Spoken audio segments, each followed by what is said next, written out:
오늘은 헌신자의 온전한 삶, 헌신자의 온전한 삶이라는 제목으로 말씀을 선고합니다.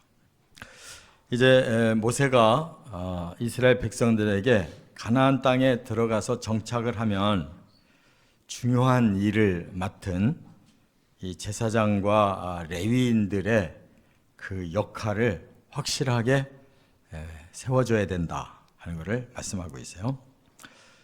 이스라엘은 12지파로 되어 있는데 12지파는 레위 지파를 뺀 지파가 12지파예요. 그래서 본래 12명을 낳는데 레위를 뺐는데 어떻게 그대로 12지파가 되느냐. 그래서 하나님이 야곱이 살아있을 때 요셉을 이제 만나게 되지 않습니까? 그래서 요셉 한 사람을 두 사람 몫의 분깃으로 나눠줬어요. 그래서 요셉이 두 아들을 낳았어요. 므낫세와 에브라임. 그래서 요셉 한 지파가 두 지파로 나눠지니까 12이 된 거고 레위는 빠져서 하나님을 위해 헌신하는 지파로 따로 떼셨다 그 말이에요. 그래서 이제 엄밀히 말하면 13지파가 되는데 12지파는 하나님의 백성으로 다 분깃이 있어요. 그래서 가나안을 정복했을 때 12지파가 제비 뽑고 집안별로 제비 뽑고 해서 12지파가 전국에서 다 퍼져서 우리나라의 도를 구별하듯이 그렇게 구별해서 살고 또 그 자손들을 전부 세밀하게 이렇게 분리해서 다 집안별로 다 토지를 주고 그렇게 했는데 이제 따로 뗀 이 레위 지파만큼은 하나님께 직접 헌신하도록 그래서 땅을 주지 않으시고 그냥 살 터전만 줬어요. 집과 텃밭만 줘서 살게 했다 그 말이에요. 그렇기 때문에 레위인들은 정말 특별한 그런 헌신자로 살아라 이렇게 명령을 지금 단단히 하고 있는 겁니다. 물론 12지파가 하나님의 중심 백성이지만 가교 역할, 하나님과 12지파의 중간에서 이 가교 역할을 하는 지파가 레위 지파고 그 중에서도 아론의 자손은 제사장으로 이렇게 쓰임을 받았다는 겁니다. 그래서 오늘 뭘 얘기하느냐? 헌신의 원리를 말하는데 헌신자는 어떻게 되는 거냐? 어떻게 해서 헌신자가 될 수 있냐? 그 정신은 지금도 똑같이 이어지고 있습니다. 또 헌신자는 뭘 해야 되느냐? 할 일이 뭐냐? 그 다음에 헌신자에게는 하나님이 뭘 보장하셨느냐? 이렇게 세 가지를 말씀하고 있어요. 그래서 하나님이 하나님께 헌신하면서 백성들을 축복하는 이러한 중간자, 중보 역할을 온전하게 해야 모두가 복을 함께 나누고 사는 것이다 그 말입니다. 첫째, 5절 상반절부터 보면 헌신자가 되는 과정 이걸 분명하게 가리셨어요. 이는 내 하나님 여호와께서 내 모든 지파 중에서 그를 택하여 내시고 그랬어요. 그러니까 레위 지파는 자기들이 손들고 우리가 하겠습니다 하는 게 아니에요. 그래서 모세를 처음 하나님 택했을 때 극구 사양했어요. 못합니다, 못합니다. 근데 하나님이 끝내 모세를 세우셨잖아요. 그 바람에 모세의 집안이 레위 지파예요. 그래서 하나님이 모세를 쓰시면서 그 집안인 레위 지파를 쓰신 거예요. 그래서 여기 보면 모든 지파 중에서 그를 택해서 쓰셨다. 이거 하나님 주권이에요. 헌신자가 내가 은혜 많이 받았고 난 헌신하면 잘할 것 같다. 이렇게 해서 되는 게 아니에요. 하나님이 선택에 의해서 되는 거예요. 모세도 하나님이 궁중에서 40년 살게 섭리하셨고 또 실패해서 40년 저 시골 구석으로 도망가서 또 훈련받게 하셨고 그러고서 80세 모세를 불러냈는데 모세는 그냥 할 수 없이 따라서 순종하게 된 거고, 그 바람에 하나님이 레위인도 내가 중보자로 쓰겠다 이렇게 택하셨다는 거예요. 그렇기 때문에 하나님의 공동체는 반드시 이 원리대로 하나님을 위해 헌신할 자들이 있어야 돼요. 그런데 헌신하는 사람들이 자기 생각과 그 자기 지정의에 의해서 헌신하는 게 아니에요. 언뜻 보면 그렇게 보이는데 하나님이 필요하실 때 그를 불러내는 것입니다. 그걸 보고 이제 소명이라고 해요. 소명, 부르심. 그 들리는 사람이 해야지 자기 생각을 가지고 하면 그는 계속 할 수가 없어요. 그렇기 때문에 숙명적으로 모세가 하나님 앞에 두 손 들고 순종한 것처럼 그렇게 헌신이라고 하는 것은 자기를 비워야 할 수 있고 또 하나님의 종이 될 그러한 결단을 해야지 자아를 드러내는 사람은 헌신할 수가 없는 거예요.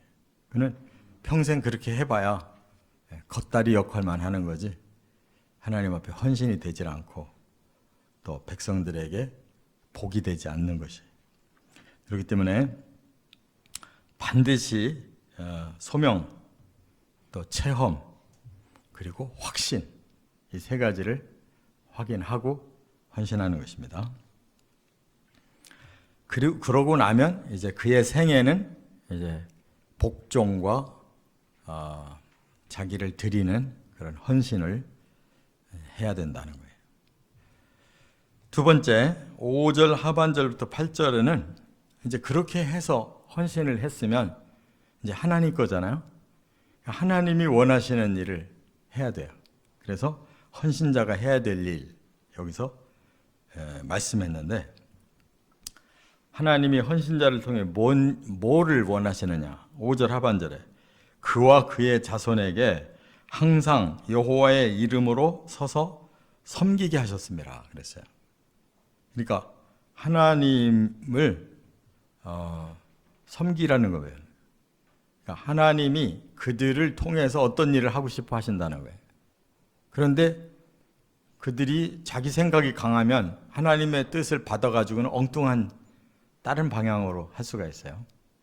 그래서 여기 섬겨라 그랬는데 이 섬김이라는 말은 다른 말로 바꾸면 봉사라는 거예요. 봉사.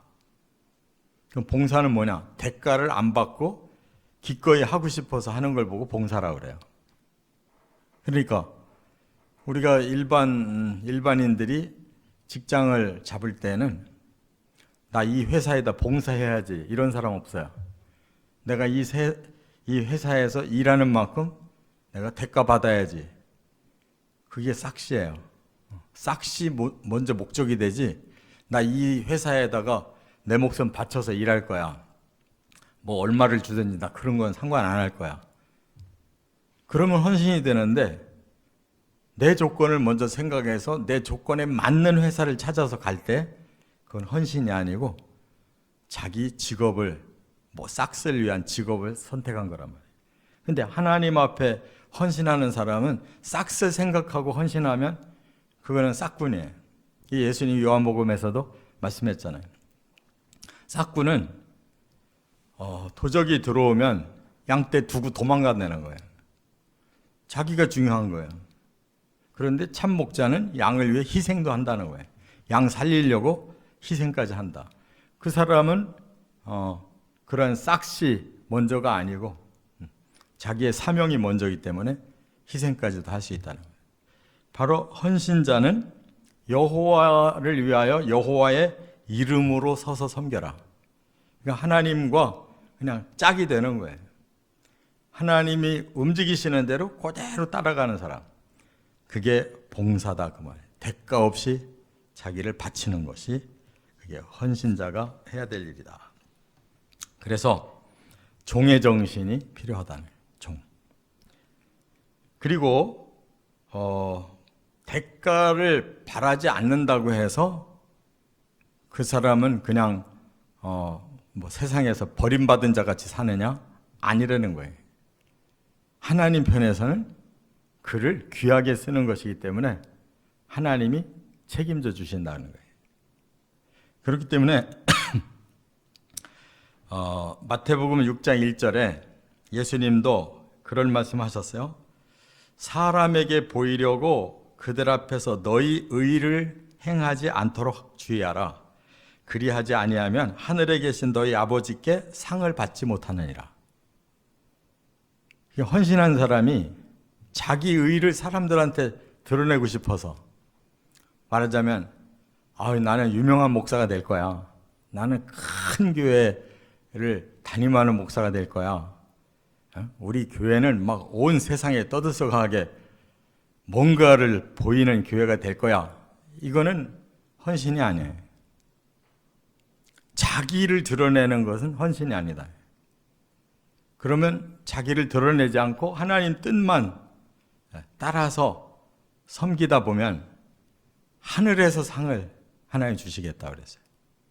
헌신자는 대가가 없는 건 아니에요. 이 땅에서는 봉사하는 거고 그 나라에서는 하나님께 인정을 받는 거예요. 그렇기 때문에 영광스러운 직분인 거예요. 자기 스스로가 아니라 하나님께 헌신하고 봉사하고 또 자기를 그만큼 내려놓을수록 하늘 나라에서는 상이 크다, 이렇게 말씀했어요. 이것이 이제 헌신자가 해야 할 일이라는 것입니다. 세 번째, 1절부터 4절로 돌아가면 헌신자가 받을 이제 분깃을 말씀했는데, 이 분깃이라는 것이 자기의 어떤 재산이나 그런 확보된 그런 기업을 말하는 것이 아니라 생존을 말씀하는 거예요. 생존.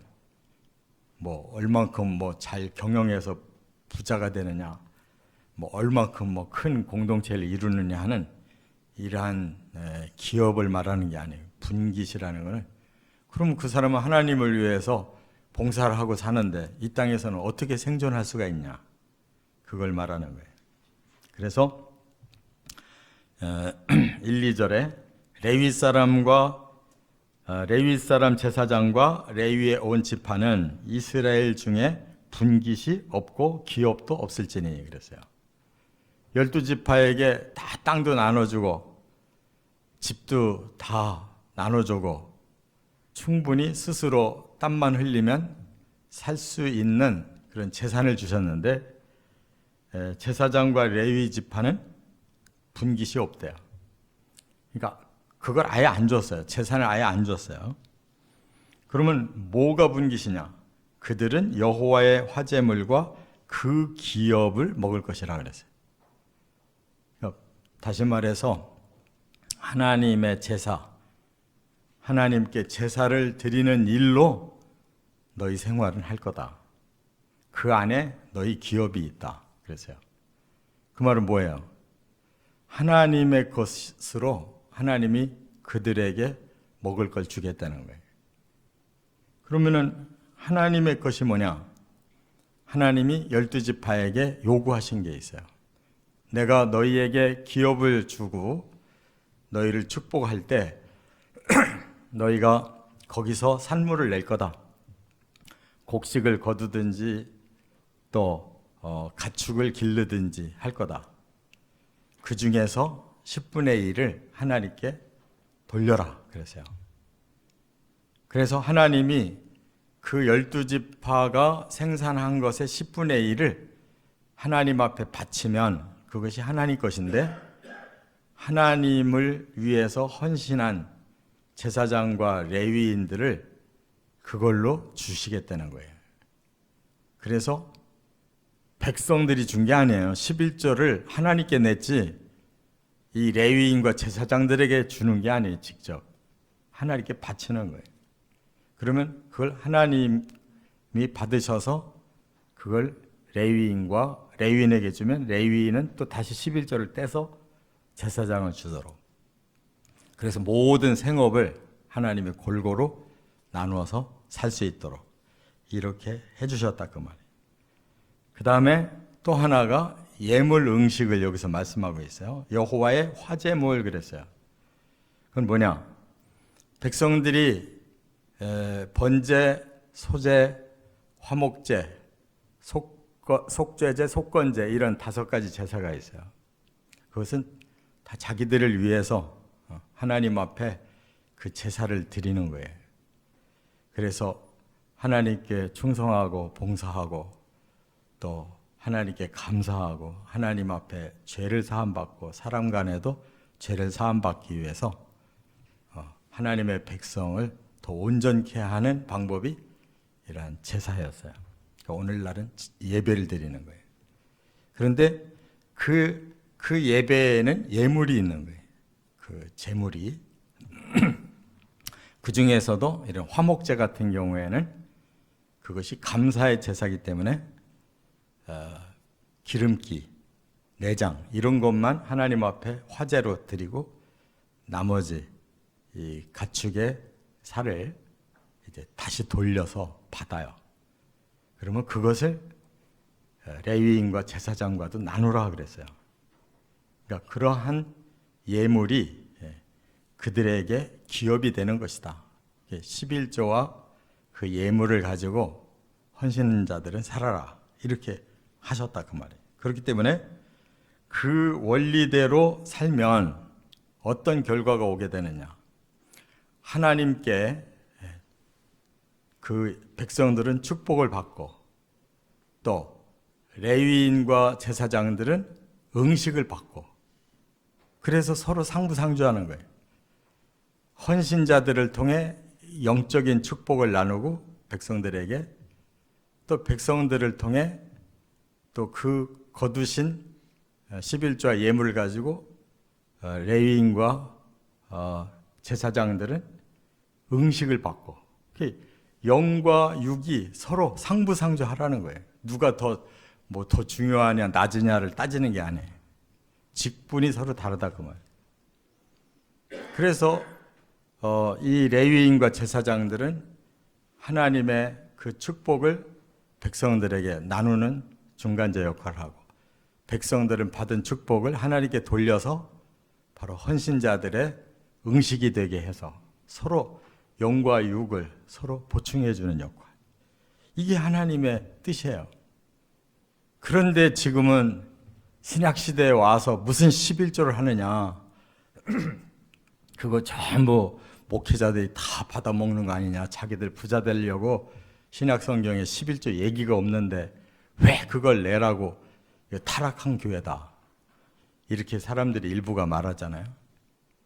그거는 아주 색안경을 낀 잘못된 시각으로 쳐다봐서 그런 말이 나오는 거예요.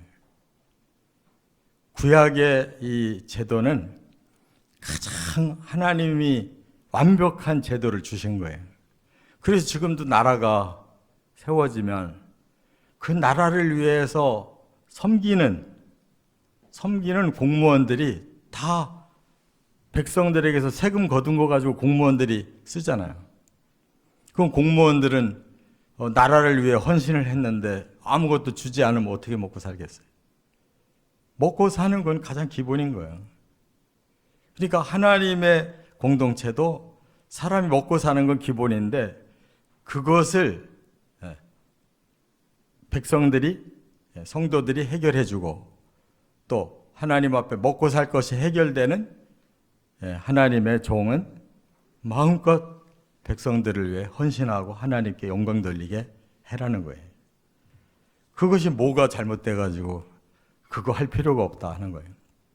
그러면 다시 회비 제도를 내야 되는 거예요. 세금 제도를 내야 되는 거라고. 교회에도.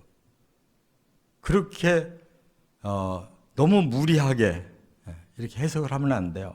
그래서 예수님의 말씀이 정답이에요. 예수님이 11조 얘기 안 하셨느냐? 하셨어요. 마태복음 23장 23절에 화 있을진저 외식하는 서기관들과 바리새인들이요. 그래서요.